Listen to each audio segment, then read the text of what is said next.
Hi, I'm so glad you're joining us here today at Reading Ripples. Do you like stories? Do you like songs?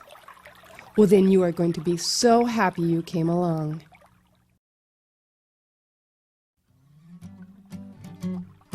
Our first story is about little Miss Applegate, a tiny duckling who alone takes on the big job of cleaning up the lake where she lives.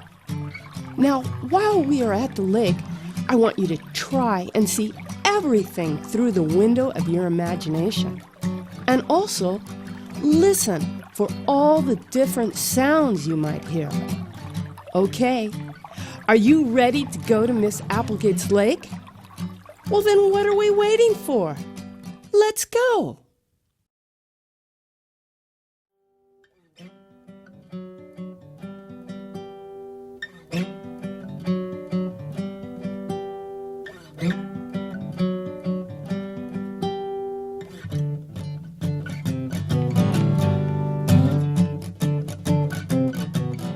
Mr. Blue Heron Meets Miss Applegate by Tanner Givnan. The reflection of the blue sky drifts with an orange-striped crinkled paper cup along the lake's winding waterfront. Mr. Blue Heron, a tall blue heron, held in high respect on the lake, simply says, "Humph," and watches the cup pass by. Miss Applegate, a tiny gadwall duckling, a mere 6 inches in length, even with her brown and white feathers fluffed, says, Not in my lake. I'll get that cup. Yep, I will. and with that she scurries to grab the cup with her beak. She then, with the cup in her beak, swims to the lake's edge. She hops up on the shore. She waddles hurriedly to a bench. She jumps up on the bench. She races to the end of the bench, and she flings the cup into a trash can. Garbage goes in the garbage. Yep. I'm a little tired. I think I'll sit here and rest for 2.5 minutes. Yep. 2.5 minutes and 11 seconds later, making it 2 minutes and 41 seconds, not that I'm counting, Miss Applegate resumes her patrol, her litter patrol of the lake. This is her self-appointed daily task. That means she decided all by herself to do this. I think I saw something. Yep, go right around the corner. She rounds a corner. She spots a purple polka dot napkin wrapped tightly around a twig floating right past Mr. Blue Heron. I'll get it! She calls out. He again says, "Humph." Miss Applegate's webbed feet paddle quickly. She catches up with the napkin. She snatches it with her beak and she heads for the shore, another bench, and she again deposits the litter into the trash. Wow, the trash is getting full. Yup, sure is. The late afternoon golden sun weaves itself through the branches and warms Miss Applegate's feathery back. The wind comes to play and ripples her feathers and the water. She closes her bright eyes and enjoys being rocked by the little waves. Ooh, this feels so nice. Yup, sure does. I think I'll just take a little nap. Yup. Opening her eyes, Miss Applegate finds herself beside Mr. Blue Heron. He, unlike her, has not moved for hours. Good afternoon to you. She sings out. "Humph," is his reply. Do you only know one word? She asks. It's all you seem to say. Yup, sure is. My name is Miss Applegate. I'm a duck. I'm a gadwall duck. Mr. Blue Heron raises his wispy brow a good 1/4 inch and peers down at the duckling. "You're not just a duck." So you have noticed me. I knew it. Yup, I did. I mean, you're way up there. Your eyes are way up there. You can see everything, everywhere. And yep, that would include me. "How could I not?" says Mr. Blue Heron. "Litter patrol and all? Have you not something better to do? Something ducks do? Perhaps quack occasionally? Look cute? And wait for children to toss you breadcrumbs and such?" I got my own food, sure do. And I am cute. Cute. And I like a clean, clean, clean lake. And catwalls are known for different behavior than other ducks. So there you go. Now, tell me, sir, what do you like besides saying humph? Humph, he says. The next day, Miss Applegate was back, and so was Mr. Blue Heron. Hi, me again. Yes, me again. And I'd still like to know what you like to do. Oh, you sure do have long, skinny legs. Yup, your legs look like straws out of the juice boxes that children have on the shore and sometimes end up in the lake. I'd like to think by accident. Humph, says Mr. Blue Heron, and added, what I'd like is not to be disturbed for one thing, and I like to catch fish. Hey, watch what I can do. She circles around him and figure eights in and out around his legs. She even tries a figure 7. That doesn't work. He twists his head about, trying to follow her. I, he continued, have a family to feed. That is my job. Now, if you would please stop that, you're making me dizzy. It, Miss Applegate, is not your job to clean up this lake. She slows down for a few minutes. If I don't, who will? Who will? Humph, he says, and with that spreads his wide gray wings, flaps them gracefully, and takes to the sky. Miss Applegate watches, calls out, For being such a grump, you're a really beautiful bird. Yup. Something floats up on a rock beside Miss Applegate. Ooh, does that stink? Pew, pew, pew. A thick green substance oozes out of the yellow plastic container. What is this? Not that she can read, but the words on the container inform that this is antifreeze, and with it a warning, harmful if swallowed. Miss Applegate's beak twitches. Her eyes water. She coughs. This can't stay in my lake. My work is never done. Nope. She puffs up her little chest and snatches it with her beak. She paddles her webbed feet backwards and drags it to the lake's bank. Drags it to a bench and with all her might hops up on the bench. Drags it to the end of the bench and drops it into the trash can. She sits, tries to catch her breath, and sneezes 3 times in a row.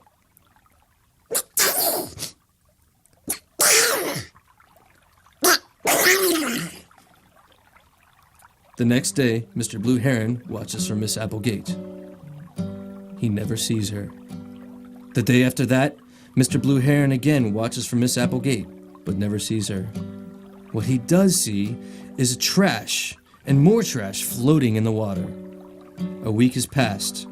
Mr. B. Heron stands, his long legs surrounded by candy wrappers, plastic bags, and newspaper. He carefully lifts his long, straw-like legs out of the water, one at a time, and shakes them free of the garbage. He strolls along the lake's edge. He shakes his head. The shoreline is now a litter line. Humph, says Mr. Blue Heron. At a cluster of tall gladiolas, Mr. Blue Heron encounters a hummingbird, humming away and darting in and out of the flowers. Excuse me, said Mr. Blue Heron. Do you perhaps know where Miss Applegate lives? She hums merrily. She nods enthusiastically. He follows her quietly to the end of the lake. There, in a shallow water area, hidden by tall green reeds and puffy pussy willows, is the small island home of Miss Applegate, her mother, and several other ducklings.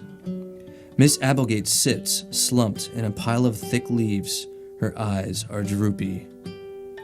Humph, said Mr. Blue Heron. Are you sick? Her mother paddles toward him. She's getting better. She folds her feathers, looks back, and shakes her head at the youngest duckling.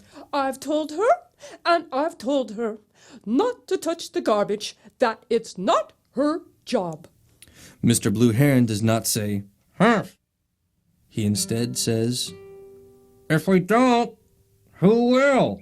He stretches his neck to the side and gives a healthy wink Miss Applegate's direction. 2 days later, after Miss Applegate is feeling much better, Mr. Blue Heron, along with Miss Applegate, along with many hummingbirds, frogs, and other members of the lake community, work together and clean up the lake.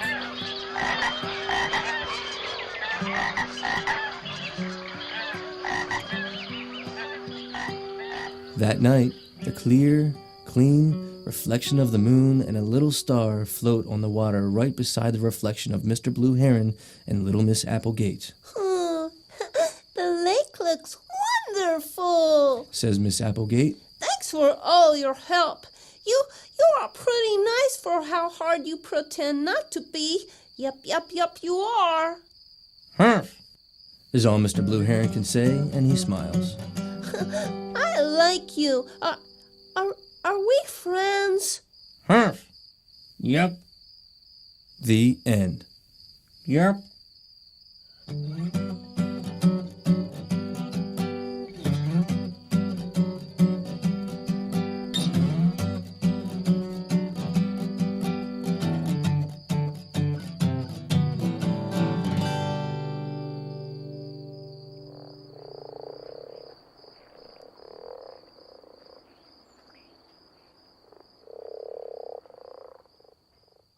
Wasn't it wonderful how everyone who lived on the lake and around the lake came together and helped to get the lake clean?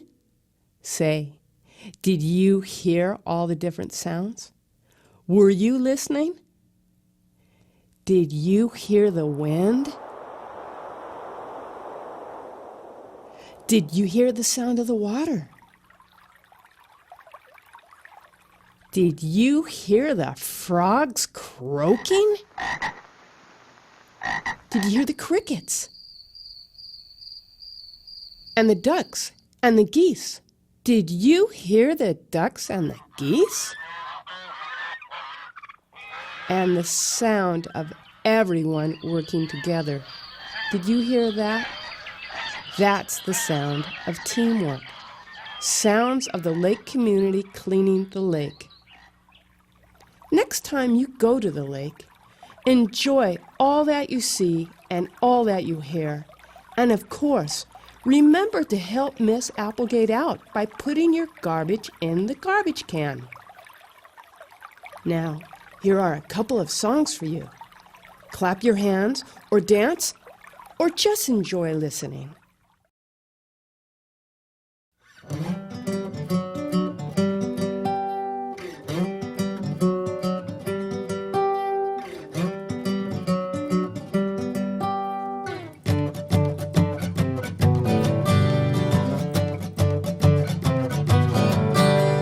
Little Miss Applegate, little Miss Applegate, little Miss Applegate. She hurries and scurries all over the lake. She hurries and scurries all over the lake.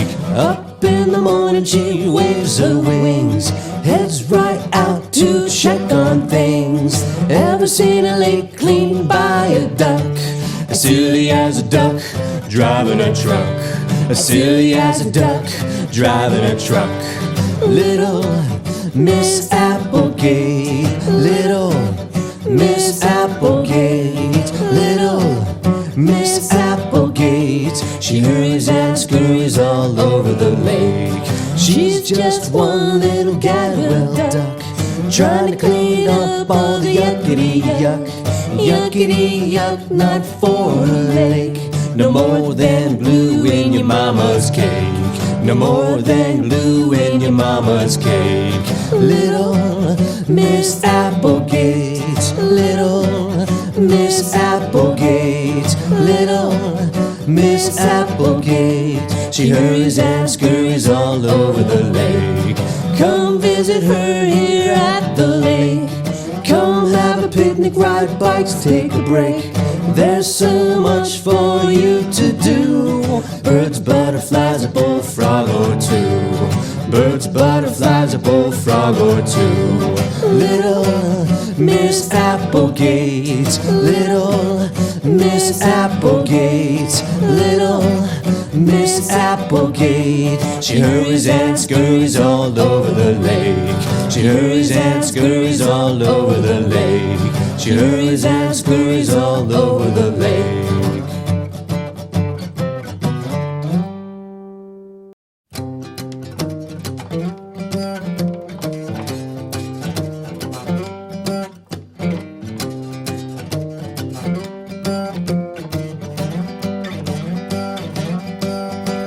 Oh, you Mr. B. Oh, you Mr. B. Oh, you Mr. B. Oh, you Mr. B. Oh, you Mr. B. Oh, you Mr. B. Why can't you see that you and me should be a we? Oh, you Mr. B. Oh, you Mr. B. Oh, you Mr. B. Oh, you Mr. B. Oh, you Mr. B. Oh, you Mr. B. I can see the smile inside your grumpy. Mr. Blue Heron, if I may have a word, I can see you're a sensitive bird. Long legs keep you far away from me. Wanna be your friend, oh, can't you see? Oh, you Mr. B. Oh, you Mr. B. Oh, you Mr. B. Oh, you Mr. B. Oh, you Mr. B. Oh, you Mr. B. Why can't you see that you and me should be a we? You are a likable bird indeed, and I'm a likable duck in need. We could spend days with lots of sharing. No pretending not to be caring. Oh, Mr. B. Oh, you Mr. B. Oh, you Mr. B. Oh, you Mr. B. Oh, you Mr. B. Oh, you Mr. B. Why can't you see that you and me should be a we? You are so tall and me so small. Tall or small doesn't matter at all. I'll be your friend and you can be mine. We can enjoy days of bright sunshine. Oh, you Mr. B. Oh, you Mr. B. Oh, you Mr. B. Oh, you Mr. B. Oh, you Mr. B. Oh, you Mr. B. Why can't you see that you and me should be a we? We can make raindrops dance. Our friendship is not such a chance. Let's do this and I guarantee We'll put the H in the word happy. Oh, you Mr. B. Oh, you Mr. B. Oh, you Mr. B. Oh, you Mr. B. Oh, you Mr. B. Oh, you Mr. B. Why can't you see that you and me should be a we? Oh, you Mr. B. Oh, you Mr. B. Oh, you Mr. B. Oh, you little Mr. B. Oh, you Mr. B. Oh, you Mr. B. I can see the smile inside your grumpy. Miss Applegate sings pretty well for a duck, don't you think? I think so too. Now, how about another story? Great! Let's do it. This time, we're going to hear about Kid Croc. He is one little crocodile that just can't stay still. And today, when he sets out on an adventure to find some fun, he instead finds himself in trouble. Oh, that Kid Croc.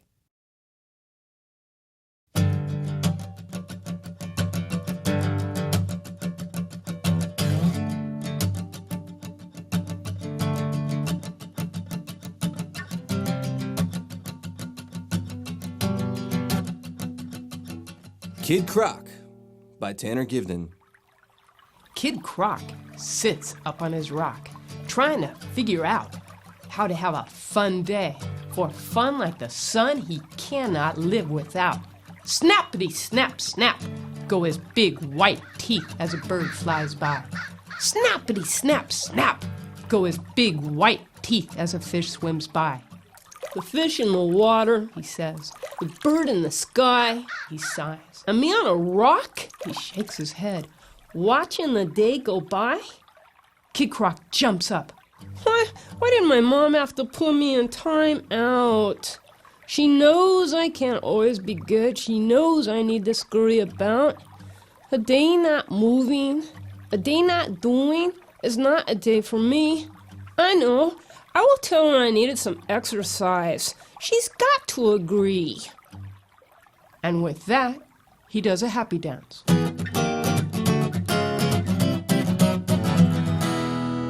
Kid Croc now slides off the rock into the water. He swims over to the shore. So I didn't clean up my mess, he continues, and in fact made quite a bit more. Couldn't a loving mom just turn her big green crocodile head and choose to ignore? Now on the shore, without a thought, Kid Croc takes off, almost singing. He lets out, "Where I'm headed, I don't know, but at least I'm moving. I'm a croc on the go." He stops briefly and does his happy dance.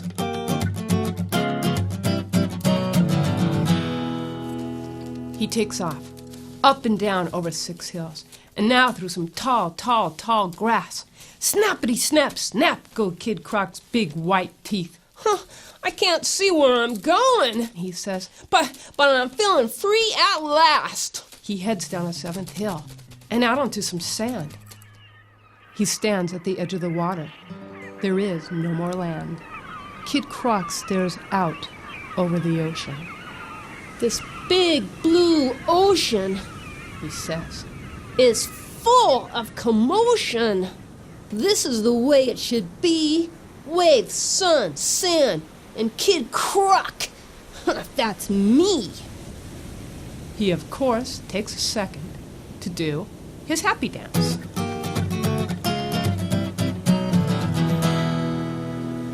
He stretches himself over a long, narrow rock. A moment later, Samuel, a wee little crab, stops by for a wee little talk. Be careful, warned Samuel. These waves, these sneaker waves, can sneak right up and over you. I'm not afraid of a little water, says Kid Croc. I'll know what to do. I think, says Samuel, you should go back to your calm water home. The beach, I warn you, is nowhere to be alone. Snappity snap, snap go Kid Croc's teeth. For a little crab with a little mouth, you've got a lot to say. Why don't you skedaddle, as in be on your way? I see, says Samuel. You like to learn things the hard way. I have no time for those who do not listen. You have yourself a nice day. Samuel skedaddles, and Kid Croc stretches out. Yes, he says. This will be the kind of day I'll later give a shout about. His head does a happy dance bob.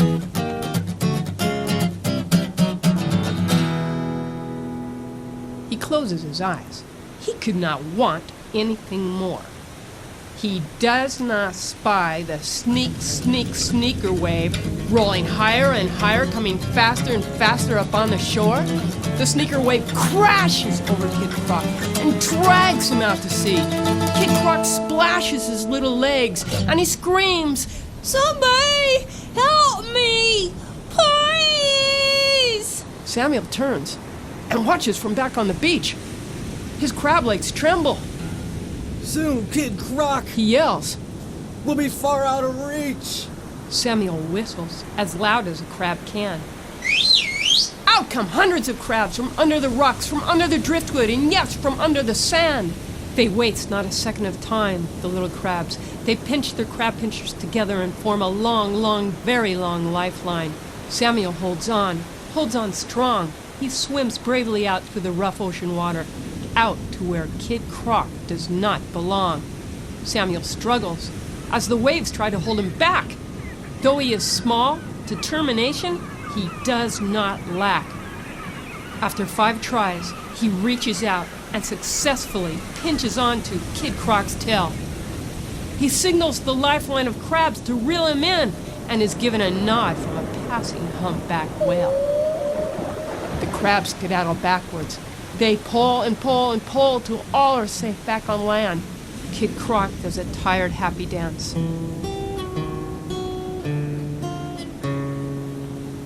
and sits tuckered out, so thankful to be on the warm, dry sand. Samuel, with his pinchers on his shell, taps his feet on a rock at Kid Croc. "Oh, thanks, Samuel," says Kid Croc.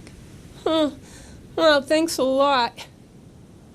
Samuel shrugs his shoulders, not an easy feat for a crab to do, and snaps his pinchers twice, saying, You were lucky. We were here to help you. All the crabs fall in behind Samuel. They do the crab walk down the beach. They stop and do a happy dance. Because Kid Croc had been within reach. Kid Croc's mom comes into view. Kid Croc hangs his head as she says, "In trouble again. Nothing new, my son, my green son. What is a mother to do?" Kid Croc thinks for a minute. He was always in trouble. This was true. "I'm sorry," he sings. "So sorry. Really, I am this time. You'll see, I'll work really hard at being a better me." There! Are you less mad yet? You like it when I sing to you. You do. You do, Mom. You do. Kid Croc's mom kisses him on the head. "We'll talk at home tonight when I tuck you into bed." Kid Croc and Mom Croc's tail swish back and forth and up the hill, leaving a wide, wide trail. At the top, Kid Croc turns and waves goodbye to Samuel, all the crabs, and the passing humpback whale. He does his happy dance.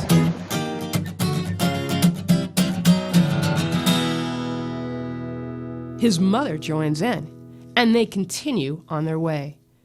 Kid Croc, for a little crocodile, had had quite the day. The end. That was a close call for Kid Croc. I've got a feeling he'll be a lot more careful from now on and listen to his mom a little better. Speaking of listening, I wonder, did you hear all the sounds in this story? Did you hear the ocean? Did you hear the seagulls? Did you hear the sounds of Kid Croc moving through the tall grass? And did you hear the sound of the whale? Good job. Okay, now here's a song Kid Croc loves to dance to.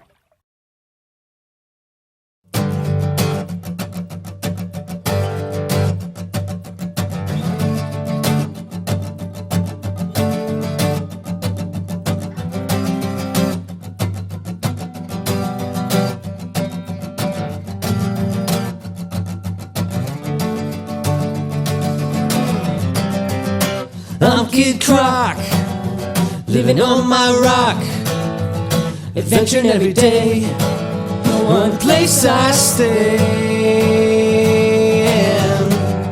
If I could, then I would spend the night on the moon, spend the night on the moon. And if I could, then I would swim in a lagoon, swim in a lagoon. I'm Kid Croc, living on my rock, adventuring every day, no one place I stay. If I could, then I would sleep on a marshmallow, sleep on a marshmallow. And if I could, then I would ride waves that flow, ride waves that flow. I'm Kid Croc, living on my rock, adventuring every day, no one place I stay. If I could, then I would make a bubblegum pie, make a bubblegum pie. And if I could, then I would get in less trouble. Well, try. And if sometimes, like a lot of the time, I do things that are wrong. If sometimes, like a lot of the time, I go places I don't belong. If sometimes, like a lot of the time, I don't try to get along. And if sometimes, like a lot of the time, I say I'm sorry in a song.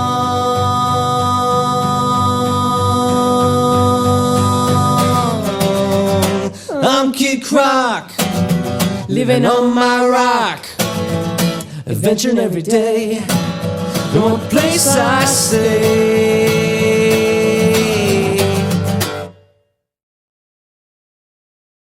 A bubblegum pie? That Kid Croc. Well, I'm off now to find more stories to bring you. But I'll meet you right back here next time on the Reading Ripples. Till then, keep your ears open. You just never know what great sound you'll hear next.